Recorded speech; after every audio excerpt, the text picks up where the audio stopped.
मैं रितेश कश्यप, राष्ट्र समर्पण न्यूज़ से। रामगढ़ कॉलेज में पंचायत चुनाव को लेकर गांव की सरकार बनाने को लेकर मतगणना की जा रही थी और मतगणना के दौरान ये पता चला कि यहाँ पर धांधली हुई है। इसको लेकर के जो कई लोगों का आरोप यह है गोला पूर्वी पंचायत में जिला परिषद का जो चुनाव हुआ है इसमें बहुत तरह की धांधली हो रही है। हमारे बीच में डब्लू जी हैं, हम डब्लू जी से बात करेंगे कि आखिर क्या मामला है और क्यों हंगामा हो रहा है। आज चुनाव हुआ, चुनाव में जितने भी जिला परिषद थे, चाहे चितरपुर हो, गोला हो या दुलमी है, सभी जिला परिषद के वार्ड से लेकर मुखिया से लेकर जिला परिषद की घोषणा की जा रही थी। ये लोग आगे बढ़ रहे हैं, इतना वोट से आगे हैं, वो इतना वोट से आगे हैं।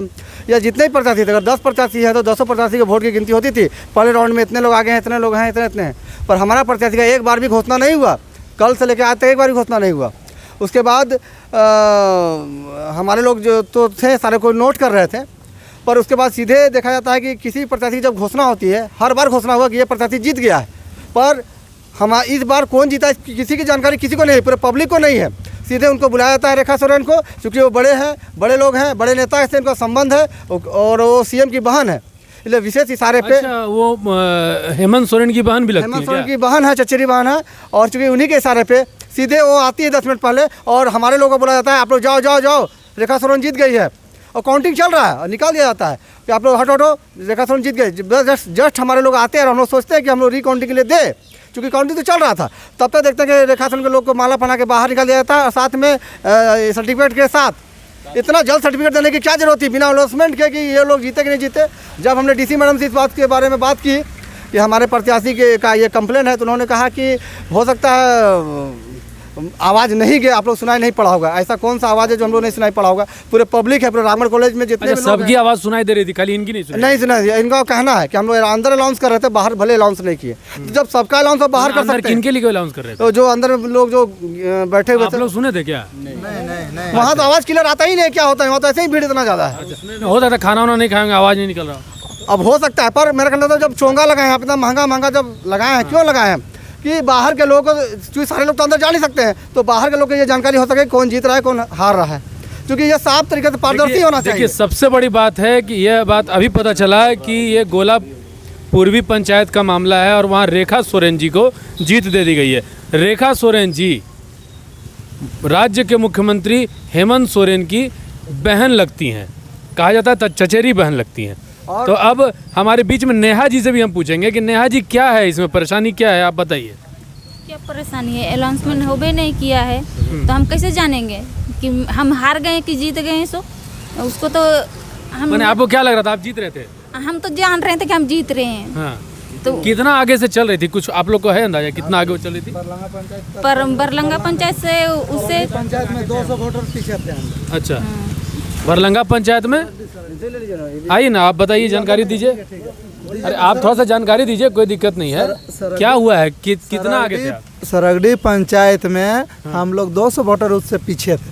अच्छा, और टोटल कुल मिला करके आप उनसे कितना पीछे लग रहे थे? आपको क्या लग रहा था? उसका बोल तो रहे हैं कि हम लोग 200, उसमें से हम लोग 200 वोटर पीछे। ऐसा है कि आपको लग रहा है शायद वहाँ तो घोषणा ही नहीं हुआ, अगर जहाँ घोषणा होता तब तो उसके बाद बरलंगा कौन आगे है कौन पीछे। इसका मतलब है कि पहले से ही, शायद मैं आरोप नहीं लगा रहा हूँ, लेकिन जो स्थिति परिस्थिति दिखाई दे रही है, पहले से ही शायद यहाँ पर प्रशासन की मंशा थी कि रेखा सोरेन की जीत सुनिश्चित कर दी जाएगी। हमारे बीच में और भी कुछ लोग हैं, आप कुछ बोलिए। जब हमारे लोग को निकाला गया उस समय ऑलरेडी टेबल नंबर 7 में गिनती चल रही थी। तो फिर हमारे लोग को क्यों निकाला गया? जाइए रेखा सोरेन जीत गई।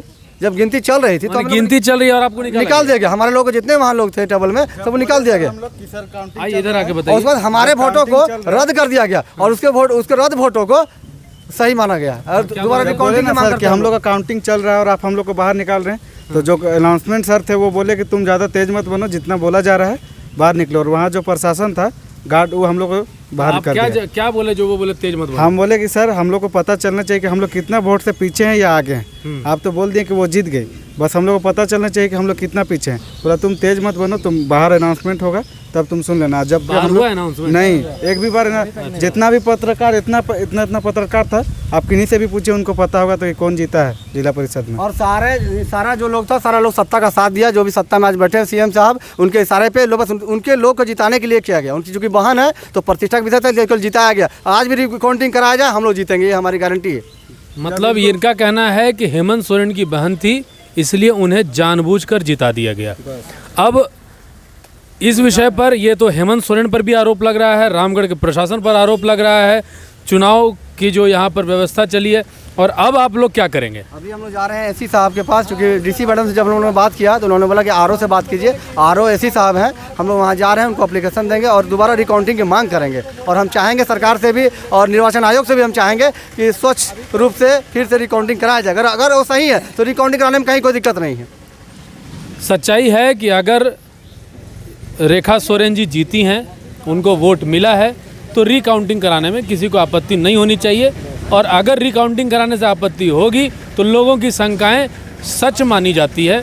अगर आप किसी चीज़ से किसी गलती होने के बाद या सही होने के बाद आप उसको स्वीकार नहीं कर सकते हैं तो यहाँ पर आपको दोषी भी माना जा सकता है। खैर, ये प्रशासन की बात है, सरकार की बात है, वो क्या इसका निर्णय लेते हैं, इनके जो आवेदन दिए जाएंगे उसका क्या असर होता है, ये आगे देखने वाली बात।